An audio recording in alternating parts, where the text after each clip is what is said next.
Today's Tech Tip Tuesday is all about Google Classroom and the new classwork page that comes in Google Classroom and the problems and solutions teachers have come up with dealing with that new classwork page. But before I get started into this tech tip, I'd like to tell you a little bit about where I get ideas from for Tech Tip Tuesday. The first place that we always get ideas from would be from you, the teachers and staff of Camas School District, and the questions that you ask us and the solutions that you give us. I also like to listen to the Google Teacher Tribe podcast with Matt Miller of Ditch That Textbook and Casey Bell of Shake Up Learning. And today's tech tip comes from a blog post from Casey Bell of Shake Up Learning. So today's challenge is the new classwork page in Google Classroom and how to organize it to best to communicate with students, your class workflow, and to keep things moving forward in your classroom. The solution that teachers have come up with would be to use topics. And in Google Classroom, on your classwork page under the Create button, you can go down and create topics. But there's a couple different ways that you could organize these topics. So it's important to note that by default, new topics that you create are added to the bottom of the classwork page, which means that teachers will have to move them up and down.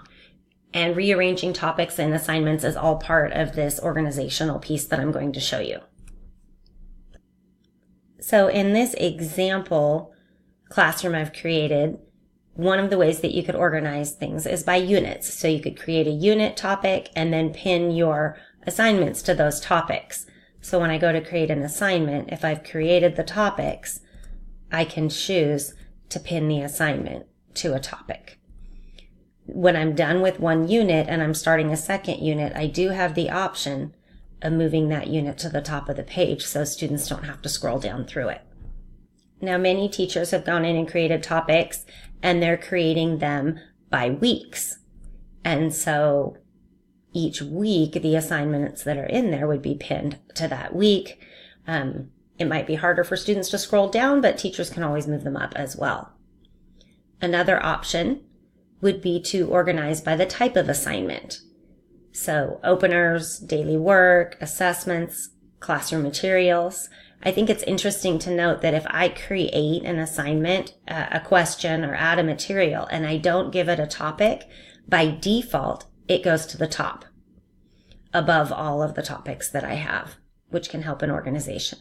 One that seems to work best and may work better for an elementary school or K-5 would be to organize the classwork by topics of subject.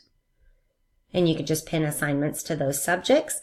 I've also had an idea here I got with talking with a teacher the other day to add a topic called challenge, a place where students can go when they're done with their daily work, a place where you can put challenge assignments to get students thinking more deeply about your topic. And the last way would be maybe adding a today topic. So maybe you have your materials, maybe you do have some unit topics, but you want to pin what you have for the day to the top.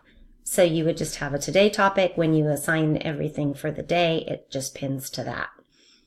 The downside to that is that then you would have to later go in and pin it to wherever you would want it to be.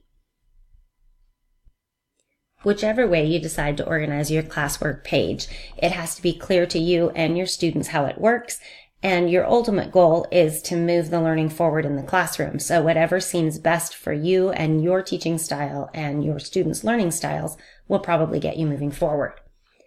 Now, the bonus that I wanted to share with you is a pro tip for Android users. For Android users, there's this really cool feature in the app for Google Classroom. So if you use an Android device, you can go to your Google Classroom app. Down in the bottom right corner of the Google Classroom that you're in will be a People tab. If you click on that People tab, and then at the top of the People tab is this little picture here of squares and a diamond. If you click on that, it opens Student Selector, and this will work just like popsicle sticks in the classroom to pick student names. So you just click next and the next student comes up. If somebody's absent, you say absent. It'll tell you how many students have been picked and how many times they've been picked. It's just a great way to call on students in class and keep things moving forward. So remember to subscribe to our channel, watch our tech tips, and have a wonderful Tuesday.